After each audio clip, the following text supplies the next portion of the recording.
monde! Voici la cinquième et dernière capsule portant sur les propriétés des exposants.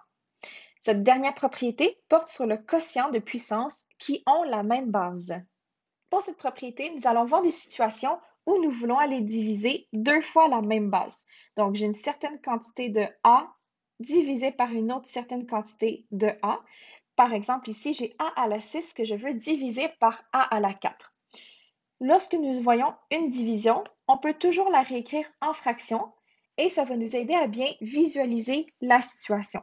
Alors, on va aller voir comment on peut aller simplifier cette division. Je sais que je veux diviser A à la 6. A à la 6, vous savez maintenant que c'est A multiplié 6 fois par lui-même, que je veux aller diviser par A à la 4. Donc, j'ai A qui se multiplie 4 fois par lui-même. Par ailleurs, on sait que lorsque dans une fraction, nous avons deux termes qui sont les mêmes, donc quand je divise A par A, ces deux termes peuvent s'annuler puisque ce sont en réalité le même nombre ou la même variable. Alors ici, j'ai un A au numérateur et au dénominateur qui s'annulent puisqu'ils se divisent un avec l'autre.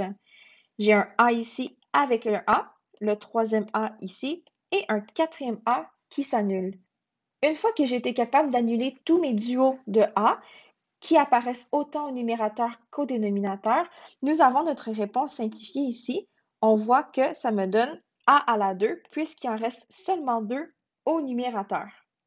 Donc, on peut remarquer que quand je veux aller diviser deux puissances qui ont la même base, donc la même lettre ici ou le même nombre, tout ce qu'on a à faire, c'est d'aller voir les exposants et de tout simplement les soustraire. J'en avais 6 en haut, j'en avais 4 en bas et il me reste un total de 2 parce que je fais 6 moins 4 est égal à 2. Donc, pour être sûr de bien comprendre cette propriété, on va aller faire deux exemples ensemble. Ici, j'ai x à la 3, y à la 2 divisé par xy. Puisque nous avons deux variables différentes, on doit aller les considérer séparément. Donc, je vais commencer par regarder seulement ma variable x. Je sais qu'au niveau des x, j'ai 3x qui sont en haut et au dénominateur, mon x ici a un exposant de 1. Alors, pour trouver notre réponse juste pour les x, je vais aller soustraire les exposants. Donc, j'ai x qui est exposant 3 moins 1. Pour ce qui est des y, j'en ai 2 au numérateur, mais je vais aller soustraire lui qui est au dénominateur. J'en ai un seul. Alors, je vais faire y exposant 2 moins 1. Ce qui me donne ma réponse de x exposant 2, y exposant 1. Donc, réponse finale, x exposant 2, y.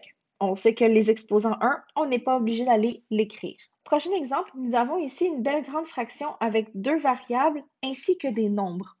On remarque ici que 243 et 729 sont des gros nombres et il faut se souvenir qu'on doit toujours avoir le réflexe de les écrire avec la plus petite base possible. Je vais aller retrouver 243, comment est-ce que je peux le réécrire avec une autre base et 729 aussi. Alors, on sait que 243, je peux le réécrire comme étant 3 exposant 5. Alors, je vais réécrire 243 comme étant 3 exposant 5 et j'ai encore un exposant 4 que je dois appliquer ici. Ensuite, j'ai A à la 5 qui n'a pas bougé, B à la 3 aussi. Et au dénominateur, 729, je sais qu'on peut réexprimer 729 comme étant 3 à la 6, que je remets exposant 2, A à la 6 et B à la 5. Avant d'aller faire la soustraction des exposants, on peut encore aller simplifier cette fraction que nous avons ici. On a 3 exposant 5 exposant 4 et 3 exposant 6 exposant 2. Donc, je vais aller écrire ça de façon encore plus simple. Donc, au numérateur, je vais avoir 3 exposant 5 fois 4 qui donne 20. Encore A à la 5, B à la 3. Et au dénominateur, je vais avoir 3 exposant 6 fois 2 qui donne 12. J'ai encore A à la 6 et B à la 5. Ensuite, maintenant que nous avons simplifié notre fraction, on peut aller voir comment les exposants peuvent s'annuler. Alors, on commence par chacune des familles. J'ai ma famille des 3. Au numérateur, j'en ai 20. Je vais aller soustraire avec le nombre au dénominateur, donc 12. Dans mes A, j'en ai 5 au numérateur. Je vais aller soustraire 6 au dénominateur. Et au B, exposant 3 moins 5. Comme prochaine réponse, j'obtiens donc 3 exposant 8, A exposant moins 1 et B exposant moins 2. Finalement, on sait que lorsqu'on a des exposants négatifs, on peut les réécrire en exposants positifs, mais à l'intérieur d'une fraction. Donc, je vais aller inverser ces termes-là.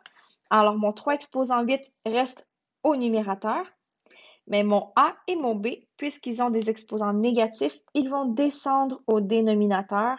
Alors, j'ai A exposant moins 1 qui devient A exposant 1 en bas, B exposant moins 2 qui devient B exposant 2 en bas. Et voilà pour la cinquième et dernière propriété des exposants. Ce qu'on doit faire lorsqu'on veut aller diviser des puissances qui ont la même base, c'est tout simplement d'aller soustraire les exposants de chacune des variables ou des nombres. Merci.